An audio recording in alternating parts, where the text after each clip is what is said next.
Chen, Meryl Davis here at the 2018 Grand Prix final of figure skating, joined now by the recent champion of the men's event, his second time, reigning world champion, reigning U.S. champion, Nathan Chen. Thank you for joining me. Thank you for having me. How are you feeling after the first half of the season, headed into the holiday season, finals? Right. You've got a lot on your mind right now. Right. It's been a very busy first half of the season. I've added school in this year, and so that's definitely added a lot to my life, both skating and out of skating. But I've been really enjoying it. I've been learning a lot outside of skating, which I feel like is the right thing for me right now, and trying to do my best to maintain what I've had in the past couple of seasons in skating, and still attempting to develop even more and trying to evolve my skating as best as I can. Well, it's just incredibly impressive that you're able to maintain not only attending classes at Yale, but a full-time course load at Yale, Right. and winning the Grand Prix final. I mean, talk to us a little bit about what an everyday looks like for you. Right. So fortunately, all of my classes start at around 9 in the morning, and then I get out of classes like noon, a little bit past noon, and right after that, I can just go to the rink, focus on skating for a couple hours, and then basically at the end of the day, come back, study, make sure everything's prepped for the next day, and start over again. So you're doing school ahead of skating every day. Right. And your coach is in California. So Right. how are you finding spending a lot of time training on your own? Are you connecting with your coach on a regular basis? The good thing about Ralph is that I've been with him for like the past 7-8 years, so he knows me almost better than I know myself on the ice. And so anytime that any issues come up, I can immediately just call him and tell him, generally just explain what's happening, and he knows exactly what I'll be talking about, and he'll know basically the fixes for what I need.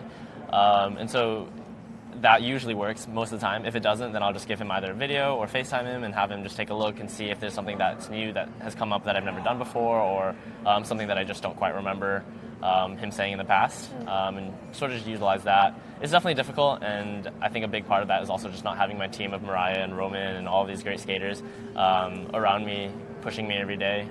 It's a lot of the time that I spend on the ice is by myself, so that's a completely new atmosphere for me. And it's whenever I'm skating with like great skaters, like I trained with you guys for a little bit, and I trained with some of the skaters in Montreal. Like I feel like I develop my skating via watching them, and it just puts me on a different level of skating. And so when I'm by myself, it's a little bit different. But I'm going back to California really soon for this Christmas break to work with Ralph and spend some time with the team, so I'm really excited about that. And in terms of motivation, of course, you said you're training by yourself a lot when you're on campus. Right. Is it difficult to not only find the motivation, but to structure things yourself, of course, because oftentimes figure skaters are dependent upon their coaches sort of determining this is what we're working on today, this is what we'll work on tomorrow. Has that part been challenging for you? Not too bad. I mean, the way that Ralph sort of arranges a training session with all of his skaters are, like, if you don't have your plan going to the day, if you don't know exactly what you want to achieve that day, then there's no reason for you to be at the rink. Mm-hmm. So via that, over the past few years, I've really developed sort of, a general idea of every single day, like how am I going to get what I want to get done today in a timely manner, and, really utilize every moment of it, since I don't really have that much time to lose. And so through that, over the past few years, now that I'm in a new training atmosphere by myself, I still keep the same mentality. I know exactly what I need to do, and a lot of the planning is, just done the day before, and I know exactly what I need. And yeah, it's been working pretty well, and it's not super different from what I've been doing in California. It definitely seems like it's working well for you with your recent win here. And so now that you've integrated taking a full-time load at Yale, you're living on campus, entering a different phase of your life in a lot of ways. Do you think that that's impacted your perspective, not just on skating, but in life in general? Do you feel like you've grown in any particular ways? Yeah. I mean, that's the idea of why I'm trying to go to school and skate at the same time. I love skating, and I love to be competing, I love to be training, I love to be around all of my fellow skaters. But at the end of the day, I'm not going to be in skating for the rest of my life. There will be a moment where I'll have to, take a step away from skating and focus on something else. And I think that right now I'm attempting to do both just so I can bridge that gap. So when I'm deciding that, my time in skating is up, then I can start the second half of my life. That's incredible. And I think in so many ways you are such a great role model now for not just skaters, but young people all over the world. And for them to be able to look at you and know that you're prioritizing your education and sport and able to pull that off is really incredible. Thank you. And so talk to me a little bit about some of the rule changes this year. The men's long program is a little bit shorter, less jumps are allowed than the previous year, and of course the +/- now as well. Right. How has that changed your approach? In regards to the plus and -5, it definitely emphasizes quality over quantity, since in the past couple of years, we've really been honing in on increasing the number of quads per program. And you've already seen throughout the season that that's decreased. People are focusing a little bit more on making sure that the program is clean and doing everything that they can do to make the program clean via don't challenge yourself too much with quads that you're not comfortable with. And I definitely approach that a little bit as well. And I think it's perfect right now, since I don't necessarily get the same amount of training time that I get in California. And so it's a little bit more difficult to maintain all the jumps that I have. So having that new rule change has allowed me to take a step back a little bit from that and still continue developing my artistry and the other components of figure skating outside of the jumps. And I still love the jumps, and I still would love to keep pushing them and keep developing them, keep adding them as much as I can. But definitely it has allowed me to de-emphasize the jumps a little bit. I think you have a lot of very dedicated fans out there, so maybe they do know this, but something some people may not know is that you have a talent for music. You're quite good at basketball. Well, you're very multi-talented, and so have your many other interests off the ice played a big role in what you're able to bring to the ice? And ballet as well, right? Yeah, You're trained in ballet? Yeah, I trained in ballet for quite a while as a kid. I haven't really done that for a couple of years now, so maybe I'll join some classes at some point.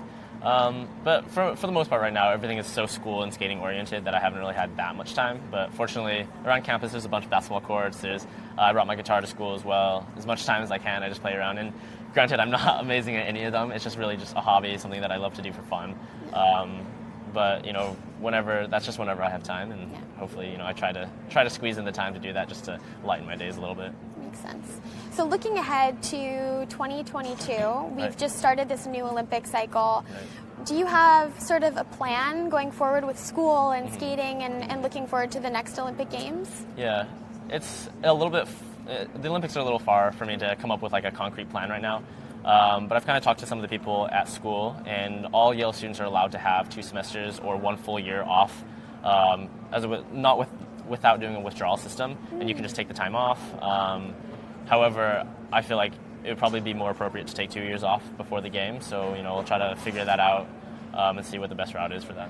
Very cool. Well, if anyone can do it, I'm sure it's you. Okay, Thank you. So now let's do some less formal rapid-fire questions. Perfect, okay. So just say the first thing that comes to your mind. Okay. Favorite late-night snack on campus when you're studying? Fried chicken. Fried chicken. That's a good one. Are you a planner or a crammer when it comes to papers and exams? Crammer. Crammer. Procrastination is key. Favorite karaoke song to sing? Sweet Caroline. Oh, good one. I like that. I approve. If a movie was made about your life, who would play Nathan Chen? Who would play me? I get this all the time, and I have never come up with a good answer. I'm sorry. That's okay. Move on. Next question. We gotta move. Okay. ¿Estás preparado para tu examen de español la próxima semana? Sí. Sí, he's ready. He's ready ready for his Spanish oral exam. At least I next understood week. that. I'm not gonna try. All to right, speak Spanish that's now, a win. Baby steps. Celebrity crush. Celebrity crush, Emma Watson. Good one. Dream travel destination or vacation destination? I was very jealous about your trip to Greece, because that is absolutely my dream destination. Yes, Santorini. Definitely Amazing. a It looks beautiful so place pretty. to go. I have recommendations if you need them. Perfect, please. We recently asked on the Olympic channel Daisuke Takahashi to give one word he would explain, or that would describe Nathan Chen, and his word was handsome. That's flattering. Both physically and your skating style as well. Right. Your jumps, he was saying, were very handsome. If you had to choose one word to describe Daisuke Takahashi, what would it be? This is referencing his skating, but butter. He's just like butter on the ice. Yeah, agreed. Amazing. Okay, what's something people don't know about you? I know, cliche question. Yeah. I mean, I think just at the end of the day, I'm a regular person like anyone watching this Facebook Live. Of course, I have skating, and that's something that I'm really devoted to. But outside of that, I'm just a normal kid. I have brothers, sisters, a good family. I haven't spent that much time with you, but as someone who's toured with you, and one of the things I find surprising is you're incredibly chill. You're very laid back, you know, someone who is the quad king, you know, such a champion and, you know, a leader in the sport in so many ways. You're very relaxed. Where do you think that comes from? I guess just having a lot of brothers and sisters, you know, they just really mellow me out. Of course, I usually get my way with that. So having a great family really helps. And you're the baby. I'm the baby of the family, right? Baby. You do play guitar, as we said earlier. Do you have a favorite song to play on the guitar? I would love to have some recommendations and things to learn, but the first song that I learned was Blackbird by the Beatles, which is still a fun song to play. Yeah. Well, you were recently doing a little bit of collaborating on the Stars on Ice bus with Adam when we were on tour in the spring, which was amazing. Right, so we should link up and do something. You guys should do something professional. That would be amazing. I would watch and I would listen to that. Thank you. I think we have some questions coming in. Continue to send your questions in and we can answer. We have a little bit of time left. So let's see what questions we have coming in for the Facebook Live. People would love to know, have you been enjoying your freshman year at school and skating? Which you sort of answered a little bit already, but I guess to sort of change that question so it's something you haven't already talked about, how do you feel like being a freshman on campus has inspired you? Because you are going to not just any school, but you're going to Yale. So you're with a lot of very high-achieving individuals, a lot of very determined and focused people. Has being with your classmates inspired you in any way? Yeah, definitely. I mean, all the kids that I'm around are extremely intelligent, extremely, you know, amazing people, and they've done amazing things in their lives already to get into the university. And so it's really cool to be surrounded by people like that. You know, I'm constantly being inspired in the rink by all the skaters that I'm around, and then also now that I have the opportunity to be inspired by other students is pretty awesome. Do you have a skater that you've looked towards since you were young, or anyone you idolized as a kid in skating? Yeah, absolutely. When I was 4 years old, growing up in Salt Lake City, the 2002 games were in Salt Lake City, and that was the year of like the Alexei Gudin and Evgeny Plashenko showdown. So those two skaters were definitely my idols growing up. I loved watching Evgeny skate. He was, you know, always brought so much excitement, entertainment to the sport, and I loved to watch that. And I loved his quads, and that's really what inspired me to start trying to do quads. Well, and I'm sure you've done some shows now with Evgeny, and you've gotten to probably go to some events with him. Has he given you any particular advice or any words of wisdom? Not really. We haven't spoken that much, but it's really cool to be able to see your idols in person and then just realize they are totally normal people as well. And of course, they always have that special place in your heart, but it's really cool to be able to just like connect with them on a person-to-person level versus, you know. I'm sure the feeling is mutual as well, because I know he's expressed a lot of admiration for you as well. I appreciate that. Do we have any more Facebook Live questions? Let's see. Someone wants to know how old you are. How old are you? I am 19. 19 years old. That is hard to believe. You've accomplished a lot in your 19 years. Thank you. Rick wants to know, are you thinking ahead for your music or your theme for your Olympic program in 2022? Not quite yet there. I mean, any recommendations, I'll totally take them. But yeah, we'll keep playing around. Depends on what my choreographers want during that period of time, Does your classic ballet training play any role in the music you choose for programs or the style of skating you gravitate towards? I definitely do prefer more classical pieces. Just from a performance standpoint, I feel like it's a little easier for me to express, and just in general, since it's a little slower, it's easier to manage all the quads and the different elements. But Marina actually did an amazing job putting together that short program a couple of years back, and you know, hopefully, maybe we'll bring something like that back again. Okay, cool. I think we have a couple more questions. Okay. Georgie wants to know, are you planning on trying a quad axel? Well, let's just get my triple axel under first. I mean, it's been pretty good this season, but who knows? Maybe if I feel spontaneous, I'll try something. I guess it's an important question as well. Do you think a quad axel is possible for anyone? I think it's hard to say. I think it is possible, but probably won't happen very soon. What's the most difficult quad for you right now? Most difficult quad, I'm not crazy about edge jumps, so quad style, quad loop. Quad less is a little bit off right now, but I'm definitely more in favor of toe jumps. Do you have any interest in coaching in the future at all? I would love to do a little bit, yeah. I would love to do like more seminar-based things and hypothetically help some of my friends, because I know a lot of my friends definitely want to get into coaching, and maybe collab with them sometimes. Mostly from the purpose of seminars, though. Very cool. Well, I know you said you learn a lot from the skaters in your rink, and so whether or not you're coaching, right. I'm sure you're influencing a lot of people around the world, so that's very cool. You are taking Spanish. I am. Do you have any plans to travel to Spain anytime soon? I would love to, yeah. I mean, Javier, I'm ready. You could use Spanish lessons and also exactly. a tour guide in Spain. Let's see, Bonnie wants to know, what are you studying? What's your major? What are you focusing on in school? I'm still undeclared right now. We don't have to declare until end of sophomore year, i.e. our second year in school. But right now I'm just trying to get all of my prereqs out. I'm currently taking a math class, English class, Spanish. We're required to take, I think, 3 credits of Spanish, or of foreign language. So yeah, that's basically it. And then I'm thinking maybe along the lines of like a data science, but also I could also go medicine. Who knows? It really depends. It depends on what I find really interesting as I spend my time at school. Well, I think that's one of the most amazing things about your freshman year and this time in your life is you could completely do a 180, and it's a beautiful thing at this stage of life. So very cool. Well, you've expressed interest in medicine, and as you said, you're interested in science. Where does that interest come from? Is there anything in particular that's piqued your interest with those subjects?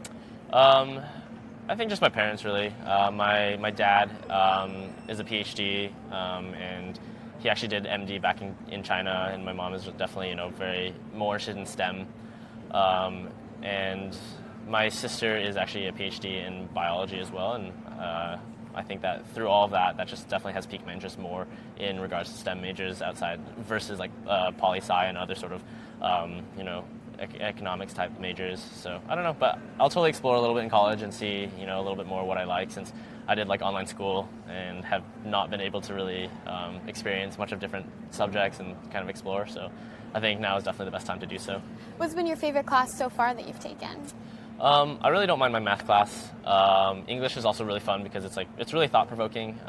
The topic is dopamine and its discontent, so which is pretty cool in itself. And it's largely oriented around just like learning how to synthesize papers, research papers, and other sort of writing. But the topic is cool.